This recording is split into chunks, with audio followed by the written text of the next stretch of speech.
All right, we're live, ladies and gentlemen, on the MMA Fighting YouTube page. No bells and whistles, no Casey on the production, no fun music.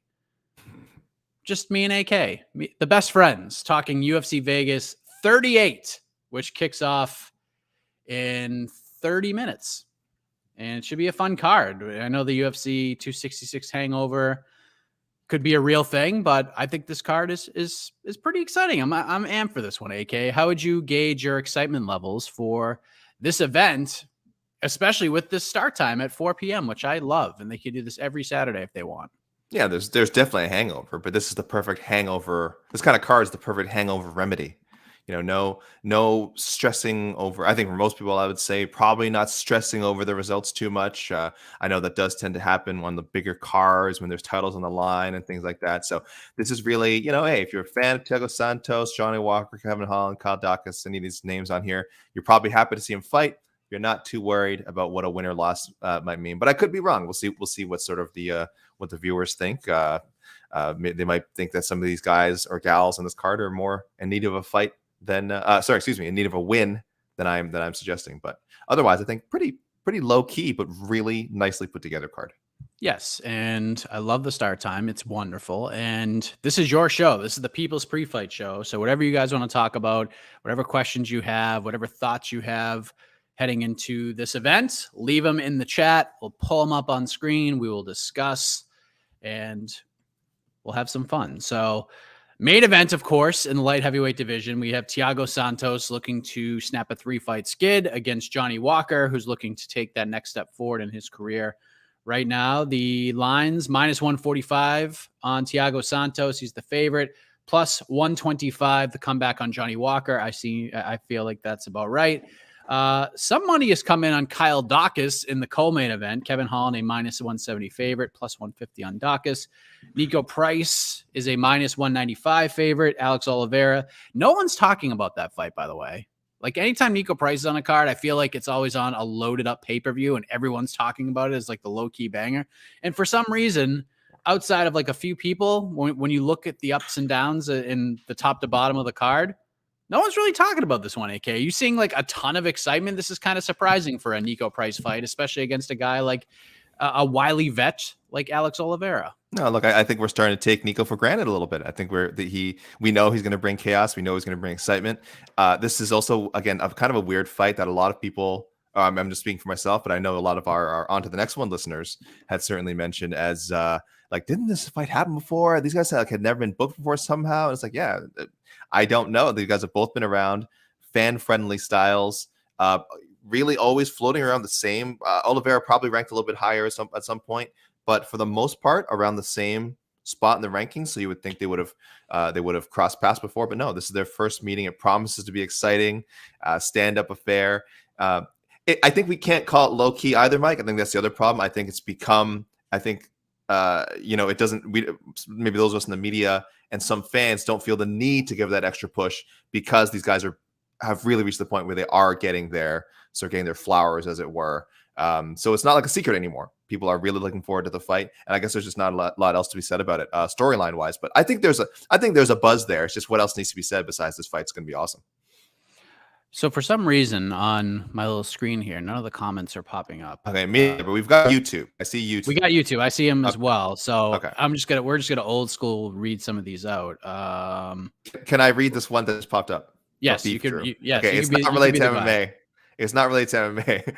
Oh no, you don't want me being the guy because I'm pulling non-MMA questions. This is from Futures asking, will you do it all for the nookie? So first of all, of course, shout outs to Duval and Duval's number one band, Limp Bizkit, who, by the way, released a new single the other day. Oh my gosh, what is the new Limp Bizkit song called? It's called Dad. Did you see this, Mike? No, I did not see this. It's called Dad Vibes. And it's Dad Vibes. It's a very short song. So anyone, when you guys are done with the Q&A, please go check this out. Limp Bizkit Dad Vibes. It's like 2.5 minutes long. It's for better or for worse. It's vintage Fred Durst. That's all I'm going to say. Is it a rap? Is it singing? I just rapped there. Yeah, it's like Limp Bizkit rap rock, So check it out. All right. So I'm just going to go through and we'll take turns. Maybe we'll take turns grabbing questions. Maybe go ahead. Friend, I wasted my turn. A friend, Scott McCrate, wants our prediction for the fight of the night, AK. Mm-hmm. I think, as you mentioned, well, I actually think the main event's going to be really good. I know I see most people assuming that it will be a first or second round finish for either Thiago Santos or Johnny Walker. I think we're going to get a really good 5-round fight. So I'm going to go, I know a lot of people will be thinking Oliveira, Nico Price. I think there's like Malarkey, Devontae Smith's another good one. There's some potentially great fights here. I'm going to go with the main event. So kind of a boring answer, but only because I'm in the minority here who thinks it is going to go 5 rounds. 2 guys who I think are great strikers. Physically, there's certainly going to be an interesting dynamic there. Johnny Walker's taller, longer, more athletic, a younger guy. But I just think Santos's experience, and I think he's a slightly better striker, is kind of what makes this such a cool matchup. And I think there's a respect there too. There's been some trash talk, but it's really just like kind of pre-fight hype. I think there's a respect there. I think it'll be really fun. They had a really nice face-off, which was kind of funny, very friendly. So I'll go main event. Not the most bold choice. I'll go main event. Yeah, I this has one of those no fight of the night written all over it kind of cards. So that's my pick. I think we're going to see 4 performance bonuses, but if I have to choose, I'm going to dig a little deep here. Devontae Smith, Jamie Malarkey, for as long as that lasts, will be crazy. I'm going to go with Hernandez and Breeden. Like, I think Hernandez will win. I think he will get a stoppage, but I think Breeden's going to come hungry and things are going to get really dicey for one Alex Hernandez early on, but I think he battles through and gets a win. I know he's the biggest favorite on the card, so it's not like, wouldn't be a huge shock if Hernandez went out there and finished him, but I think Breeden's going to come with the thunder, especially since he missed weight. He wants to try to make a statement. So I feel like that's going to be a lot of fun for as long as it lasts. I know you're driving. I know you're driving the Breeden train. I know you're a big Breeden guy. I know you're a fan. He's an exciting fighter. He is. Yeah, he's an exciting guy. His defense is very suspect. Likes to leave his head right up in the air and take shots and take punishment, but he feels like Hernandez is going to shoot on him early, and who knows? Hernandez might get kind of riled into a fun little slugfest. And I think obviously the longer the fight goes, especially with Breeden taking the fight on short notice and having to cut a ton of weight, the longer it goes and the more it favors Hernandez. So go ahead, AK, you pick one. Okay. I will say, by the way, guys, this is now the time to spam questions. Normally we'd say don't spam, but sometimes we're going to miss it the first up. So if you don't see your question answered, definitely toss it there again. I see a lot of good ones. You guys have come some awesome questions. I'll go with Rolo Tomasi wants to know, are you guys excited to see Johnny Hendricks back in the UFC as a coach for Kevin Holland? Is he cornering him, Mike? Do you know is he there? I haven't watched. Yeah. So he's cornering him. He'll be in the corner. I mean, I think the big thing here is we all know that Kevin Holland's been saying a lot about shoring up to takedown defense. You could certainly do worse than having a multiple All-American, Division I All-American wrestler in your court. Actually, he was a champion. I think Johnny Hendricks is a national champion. Excuse me. So yes, that's very exciting to see. I mean, can he implement whatever he's been working on with Johnny Hendricks, and supposedly what he's going to do? He's been saying he can be able to do in the cage. I'm optimistic he can. So I'll say, also answer Rolo's question. I'm pretty excited. I think it's very cool. I think it's with respect to whoever has been in his corner before. There's just some scenarios you're not prepared for, and some things you just can't fix on the fly. So someone with Hendricks' expertise, I think, will go a long way, because as good as Holland's takedown defense might be now, he probably is going to end up on his back at some point. So it's not just the initial defense that'll be fascinating to watch. It'll be seeing how Hendricks, especially in an empty apex, you'll be able to hear him very clearly, coaches him out of some of these problem scenarios when things aren't going his way. So I think it's cool. I actually like that aspect of it.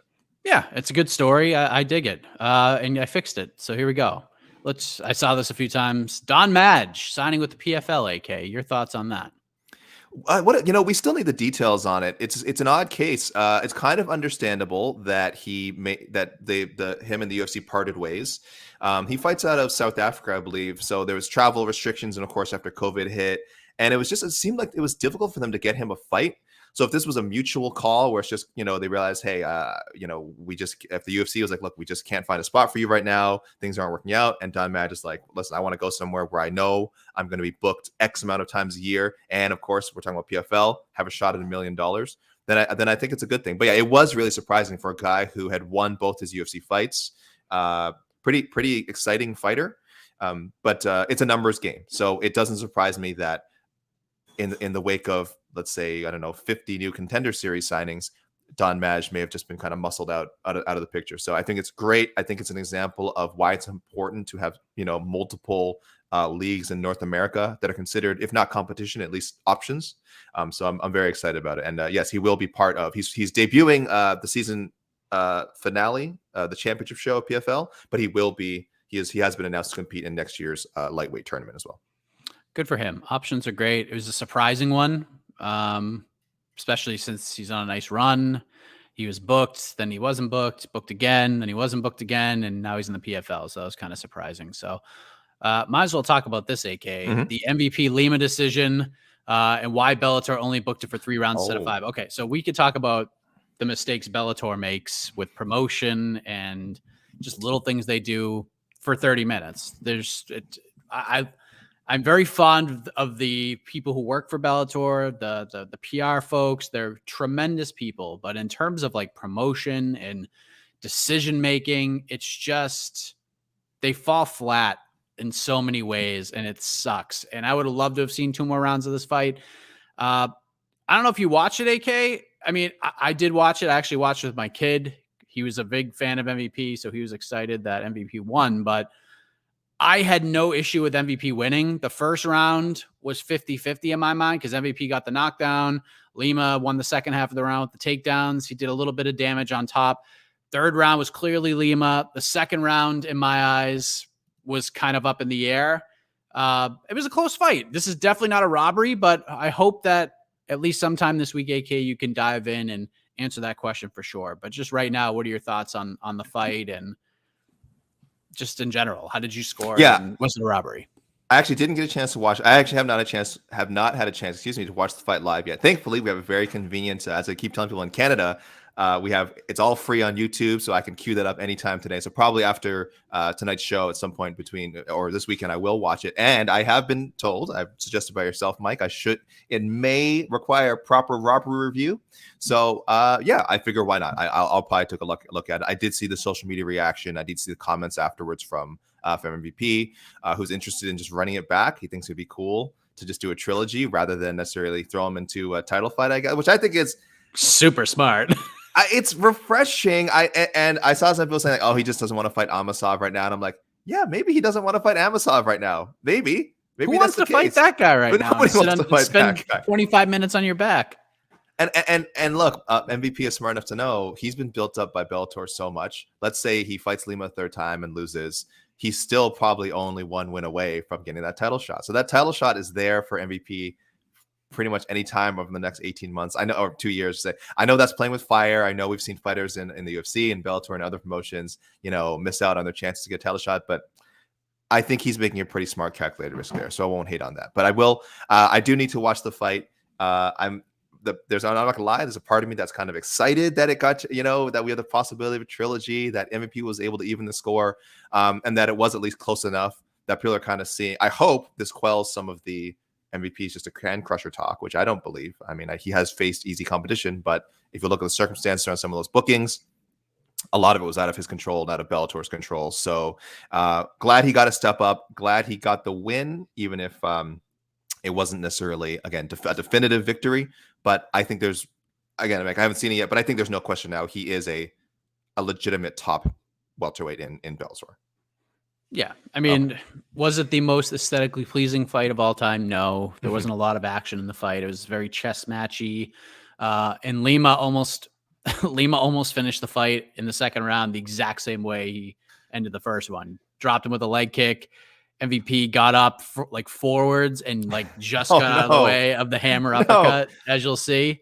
Remember Jose was saying that MVP said in the lead up, he recognized that he made that mistake in the first fight, that he leaned forward and evade after getting tripped up. So he almost made the same. You're saying he almost made the exact same mistake? Almost, yeah. It was so close. What a guy. It happened a couple different times where Lima just missed with that punishing uppercut. Yeah, it was funny because my kid was like, "Who won?" He goes, I don't think my guy in the red gloves won. And I said, I don't think he won either, but they're in London, so I think he is going to get the decision. And even though the one English judge scored it for Lima. It was just funny. Of course, it came down to Douglas Crosby, which is hilarious. Surely Santos isn't washed enough to get iced by Johnny Walker, right, Mike Heck? Don't you say? I don't think he's washed at all. I just think he hasn't had like the best performances as of late, and who knows now. His partner in crime, Yana Kunitskaya, is pregos, and maybe him about to become a dad. Maybe that lights a fire under him. We've seen it happen with many a fighter. So I don't think he's is washed at all, but I have Walker finishing him. I think it's going to be a super exciting fight. I think both guys are going to have their moments, but Walker's just such a mystery. It's just really tough to prepare for him. If Walker finished him, it's because Walker is good, not because Thiago Santos. Yeah, people gotta remember, Walker is a very good fighter. I might not be as high on him as a lot of other people are, but you don't score some of the wins that he scored at the UFC level and the way that he's done it without having actual skill. Like athleticism and I guess if people want to say luck can only take you so far. This guy is clearly, like I said, very skilled, really, really nice physical gifts for a 205er. And it's what had people so excited again about him possibly becoming a fresh face in the UFC light heavyweight title picture for so long. And I think those hiccups were good for him. The ones against Krylov and Corey Anderson. And again, Corey Anderson, that's no shame losing that guy. Corey Anderson's great. So I think we got a little bit of a better idea of how high his ceiling is and maybe how long it might actually take him to get there. But it's very real, his talent. So let's not start saying right away, like, oh, well, this just means that Thiago Santos isn't that good if Johnny Walker wins. Let's give credit to Walker if he wins and vice versa. Let's not dwell on the negative here. I'll throw this up there it's an anonymous dude. What is exciting you both the most in MMA these days? Pretty loaded question here. What excites you the most, AK? I think kind of what I was saying before. I like that, and this has been the case for a while. But I think as MMA around the world becomes broadcast, I should say, become more accessible, there's just so much of it to watch. And I'm not just talking about like PFL, Bellator, One Championship, Ryzen, the major ones. Like, Jed and I, we cover Misfits all the time. We cover like, highlights from international promotions, regional promotions. These are the promotions that, again, like maybe 5 years ago wouldn't have had any sort of platform. But now, with the way streaming is so prominent now, you guys can find great fights and great highlights everywhere, and you can catch, like, let's talk about Mike Breeden. Mike, this is a guy who, again, it would have been hard to watch a guy like Mike Breeden, like, I don't know, 5-6 years ago. But I mean, we have, Fight Pass now. We have the kind of technology that you can see his previous fights, and then you can know a lot about a guy like a Mike Breeden before he even steps into the UFC. So I kind of want to say that, I know we sometimes look at some of these fight night cards and go, oh, well, these guys don't have Wikipedia pages. And it's like, who is this guy? And we kind of use that to judge the quality of a card. But it's pretty cool that if you want to, if you're really like, this super, super hardcore fan these days, you can dive in and find out more and watch all these exciting fights. So for me, it's the kind of accessibility that MMA has. And again, I always hope that equates to success for fighters across the board. But that part we're still kind of working on. Yeah, I'm with you. The future is bright. That's what I'm excited about. The next wave, MMA in like 5 to 10 years is going to be vastly different than it is right now. Because it's just hilarious seeing kids start training MMA at like 7, 8 years old, and then they fall in love with it, and they realize when they're like 12, this is what I want to do, and it's just wild to see how quickly they will all develop, because you talk to fighters now, a lot of them don't find it till like after college wrestling, or they don't find it till like 18, 19, some a little younger, but now we're seeing kids like 7, 8 years old get into it. So I'm really excited to see what the sport looks like in a few years. Have not like seen, I was saying this during George St. Pierre, my favorite fighter of all time. I was saying this probably near the end of his run with the UFC when it was clear how great he was. Like, I said, 30 years, we haven't even seen the best athletes, the best prepared guys enter MMA yet. 30 years from now, I think our top 5 pound for pound all time will look completely different. I think there will be guys who are way better than, just like we look at a Khabib now, and we say a prime Khabib would probably beat prime George St. Pierre. I don't know if everyone says that, but you can make an argument for it. I think, again, 30 years from now, we'll have some new fighter will come along. We'll say this guy's better than prime Khabib, this light heavyweight's better than prime John Jones, or this heavyweight's way better than prime Fedor or prime Stipe. So that, I agree, Mike. That's kind of what's exciting, is the best is yet to come. I really want to believe this. Definitely the money needs to increase if you want the best athletes and the best people to enter your sport. you need to increase the money and the compensation and the rewards. But I'm always optimistic that they're going to get there someday. To the level that it should get to, and with the speed that we'd like it to, I don't know, but it will get better gradually, and I think we're still see the best. Mike, can I read one question real quick before this one, actually? Yes, go ahead. This is a good question, though. Thank you, Matthew Mullen. We'll get back to this. UFC FIFA wants to know, what do you guys think Chiasson, not agreeing to fight Aspen Ladd? Oh, sorry. I think it's why did you guys think that Macy Chiasson did not agree to fight Aspen Ladd after the weight miss? According to Ladd, this is Ladd's story, that the fight was not canceled by the commission, and that she says Macy Chiasson just didn't want to take the fight. So, Mike, why do you think she made that decision?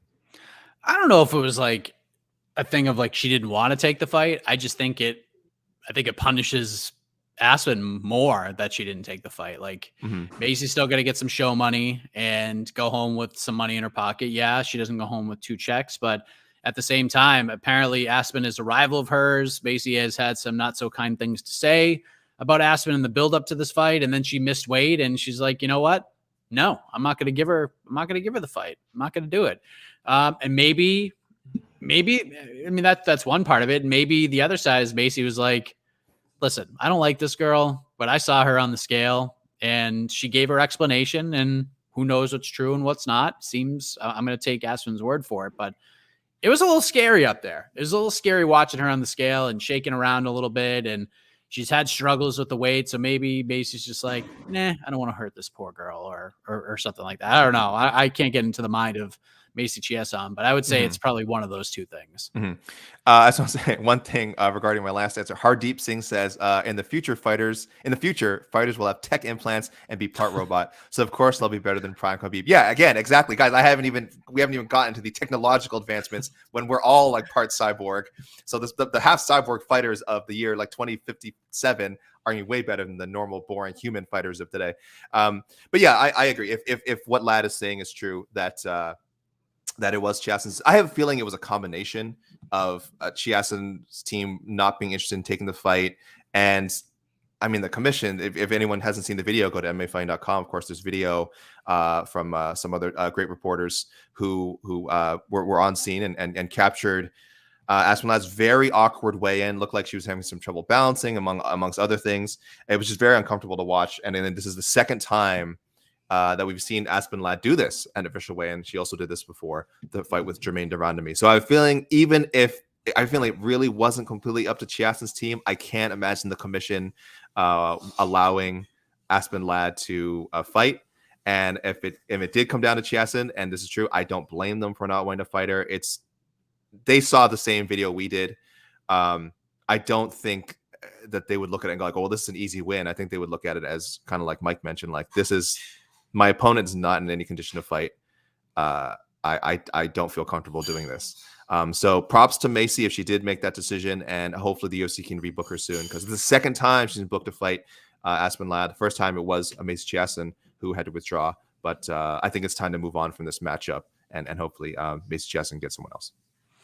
Well, let's address Matthew Mullen's question here, because it would not be a Kevin Holland fight week if we don't get a Kevin Holland to welterweight question. And I feel like you can go back into the archives. I know Ariel was the last one of us at MMA Fighting to interview Kevin Holland, but I probably have like 3 or 4 interviews on our YouTube page from Kevin Holland, and we've talked about the welterweight move in every single one of them. So what do you think? Like, win or lose, do you think a welterweight move is happening next, or do you think he's going to stick around at 185 for a bit? Yeah, look, we're not proponents of extreme weight cutting. So if this is like what's easiest for Kevin Holland, I would say more power to you. Stay at 185. But if he can comfortably make 170, and something he can do safely, he usually comes in. I know he came in, 183.5 at Friday's weigh-ins for this fight. I believe he's come in under 184 before, so this isn't the first time. And that doesn't necessarily mean you come in 1.5 pounds, 2 pounds under weight class limit that you can easily drop down to the next one. But optically, I understand why people think that. And he has fought at welterweight before the UFC, right, Mike? No. Holland has not fought at 170 in the UFC. Okay. So this is kind of speculative, but I think I don't want to say win or lose, he should drop down. But you have to wonder if that is in his future. Again, while he's young, while he can do it, as he gets older, it's only going to get more difficult. And it would go a long way towards mitigating Again, the wrestling deficiencies. Yes, he would be going to a division with more strong wrestlers, so that might kind of offset it. But theoretically, he'd also be a bit bigger and able to get away with some, having that hole, the wrestling defense hole would be a little bit smaller. But yeah, it's not an automatic. He goes down to welterweight. He's a top 10 guy. Like I said, a lot of wrestlers in that division, more so I would say than at 185. There's a lot of good wrestlers middleweight these days. But yeah, I would hope his team would at least consider it if he loses in like almost exact the same way he lost to Vettori and he lost to Brunson. It might not just be about takedown defense. He might not be fighting at his ideal weight class. But again, only him and his team know his body, so it's hard to say. But I would favor it for sure. Yeah, I don't think it really matters, honestly, because Kevin Holland is not a guy that's got dreams and aspirations of being a world champion at any division. He just wants to get in there and fight and make money. So if there's exciting fights at 170 for him, he would take them. If there's exciting fights at 185 for him, he will take them. He'll take whatever he can get. He just wants to fight and add money to his bank account, which will shortly turn into pairs of shoes and cars and things he likes to buy. He's not a big money saver. He's a big money spender. So the more money you spend, the more money you need to make. And Kevin Holland likes to make money. So I don't think it really matters where he fights. As long as there's an opportunity for him, he'll take it. And if it's at 170, he'll take that too. So if he wants to be a world champion, I think he might have a better shot at 170 because I think he's not going to be as oversized there. I feel like 170 is naturally just a better weight class for him. But 185, he doesn't have to cut really any weight at all. He just gets up and steps on the scale. Maybe he has to cut like 6 or 7 pounds. So evening, boys. Hope you're well. Loving the early start times back to back after Bellator last night. Fancy Shevchenko for the upset tonight. Thoughts on that? Why don't you read the name of the person who asked that question, Mike? Knuckin' Futz. Good old Knuckin' Futz. So right now, AK, our friends at DraftKings have Casey O'Neill as a minus 235 favorite. The comeback on Anthony Shevchenko is plus 190. And Mr. Futz, or maybe Mrs. Futz, I'm not really sure, is picking the upset here. Nearly a 2-1 dog, Anthony Shevchenko. Yeah. What are your thoughts on his pick? Yeah, I saw a few people. I'm glad we got around to that. I saw a lot of people asking about the Shevchenko O'Neill matchup. I think, Mike, they're aware of your bullish. Is bullish good or bad? Bullish is good, right? I don't know. I better just not use it. Of your skepticism surrounding Antonina Shevchenko's bookings and her performance sometimes, and how the UFC positions her. So I assume this is why a lot of people want to know your thoughts on this matchup. I know you've talked about it before in the preview show and earlier this week on other shows. Someone else, I think I saw someone else point out that she usually does better when she's fighting close to when her sister is fighting, which I don't know if that's true. She did beat Ariane Lipski, 255. They fought on the same card. She lost her most recent fight, UFC 262. And I'm assuming, I don't think Valentina had a fight around that time. And then she had some other wins, which again, we'd have to do a deep dive into this, but I could see that being a logical extrapolation. If people are assuming that, does she fight better when her and her sister both kind of have their camps lined up? I would have to imagine, yes. So much so that, again, that it's like she'll be a world beater every time she fights within a week or two or on the same card as her sister. I don't know. And then we're talking about Casey O'Neill, who is, again, one of the bright prospects at 125 pounds. A lot of people see her again as sort of that part of that new group that could, again, within 18 months, 2 years from now, challenge for a UFC title. Could be fast tracked depending on their performances. I would prefer she not be rushed, but man, she's got some good grappling too, which has been a bit of a foil for Antonina in the past. So I definitely don't love Antonina Shevchenko for the upset, despite having experience in combat sports advantage. That's big, huge factor. She's faced stronger competition, but I like the O'Neill in this one. I think the odds are correctly in her favor. There's 2 ways Antonina Shevchenko can win this fight. 1, she just takes O'Neill out of there in the first round. Or 2, this is a slow, boring fight where Shevchenko just stays on the outside and just lands leg kicks, a jab, just keeps Casey away. Because Casey O'Neill is very good at dictating pace, and her pace is insane. Absolutely insane. Go back and watch any of her previous fights for the UFC. Go watch the Shana Dobson fight. What puts her on a different level is that pace she puts on early, it continues on, and it actually gets stronger the longer the fight goes. And once Casey takes you down, it is a little overwhelming with her on top of you, and then it just doesn't slow down at all. So Anthony needs to keep this fight on the feet. She needs to stay away from her, or she needs to blast her out of there quickly, because if this fight gets late into the second, into the third, that's Casey O'Neill's world, and it could be a long night for Shevchenko if it gets that deep. So I don't mind the pick. I think at these odds is a dog or pass if you're that kind of if you like to play the ponies. Plus nearly a 2-1 favorite on Shevchenko with a little more experience across the board. Definitely worth a look. But again, if this fight gets extended, this is Casey O'Neill's ball game, and Casey's tough, man. She's very, very tough.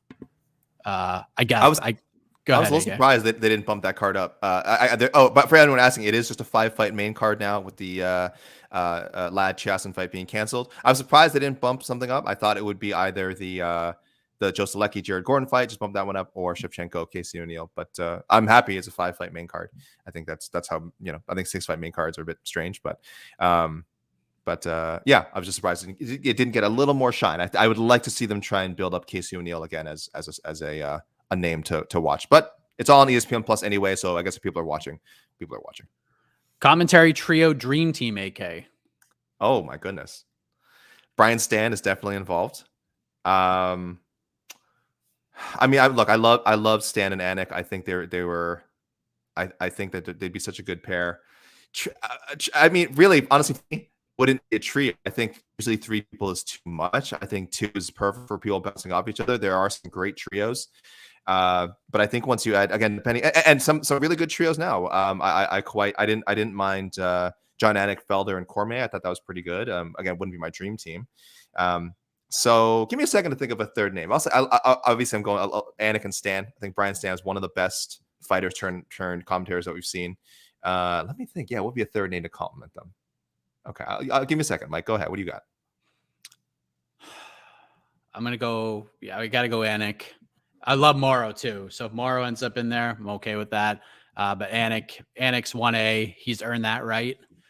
Yeah, the second one's tough because I like Jimmy. I thought Jimmy Smith was an incredibly underrated color commentator, and now he's on WWE, and WWE was smart picking him up. You know what? Just off the top of my head, and this, I have to do a little more thinking about this. I'm really becoming a fan of Paul Felder in the booth. I think he's really, really good. It's a mix of professionalism, but a little bit of fun too. It's not over the top. It's serious, but brings a lot of interesting takes to the table.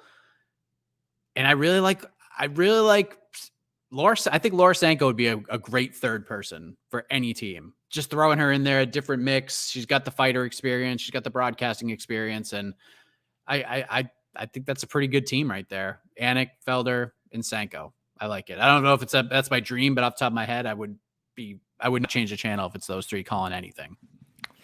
I'm good for you, Mike. First live event, 268. That should be fun. Congrats, Mike. I'm gonna tweak my pick a little bit. I'm gonna take John Anik out. With respect to John Anik, who I think again one of the best in the business ever. I'm gonna stick with Brian Stan. I need him in there. I'm gonna throw in Full Metal Dojo / Fight Circus's John Nutt. I would love to see him and Brian Stan play off each other. I feel like they come from different philosophies, different lifestyles. It'd be very interesting. And then my third man, it was the obvious choice, and I can't believe I didn't mention this before. Let me get my man Mike Heck there on the 1s and 2s. Let me get my man Mike Heck there in the booth with Brian Stan, with John Nutt. Stan, Nutt, Heck. That is your dream trio. I do not know how I missed that, Mike. I apologize for that. You should have been my number 1 choice. But yes, I would love to see you get a chance to do this big show broadcast. I think it'd be just awesome. I've actually never done commentary. I've done ring announcing. I've done the ring announcing and post-fight interviews, but I've never done actual commentary. So have you never done commentary for any sport before? No, I have. I've done it for high school basketball before. Right. I've done community college girls basketball. And let me tell you something. I did like 3 games. I was good. All right. I was really good. I think I lasted like 2 games. And then, I got kicked off because I had too much fun. The cheerleaders were talking a bunch of smack to the visiting fans, and I shined a lot of light on that. And They were not very happy. You're a with wild man. I definitely would need you on my commentary team. You're a wild man. that. AK, when's the next haircut? I know I need to tighten it up. I know, guys. Guys, you guys got to know, I'm actually really bad at maintaining a fade. Like, I know if you get a fade, you should be tightening it up constantly. I just get a fade when I get a haircut because I think it looks nice. I'm not a haircut guy. So, yeah, I'm looking a little shaggy. What was once a beautiful, beautiful fade from my barber has been long ruined. So it'll be a long time, guys, before you see me get another haircut. I'm sorry. Michael Chavello. Yeah, Michael Chavello, the voice, of course. Always a good good guy to have around. Yeah. Someone was like, I'm trying to pull it. When will we ever thought that Rogan is no longer in any of our dream team commentators? And listen, I'm not going to sit here and I'm not going to play that game. I actually think Joe Rogan brings a lot to the broadcasts. I think his voice is very synonymous with UFC. The reason why he doesn't make my list is not because I don't think he's a good commentator and doesn't provide a ton of value. I just feel like he's not that into it anymore.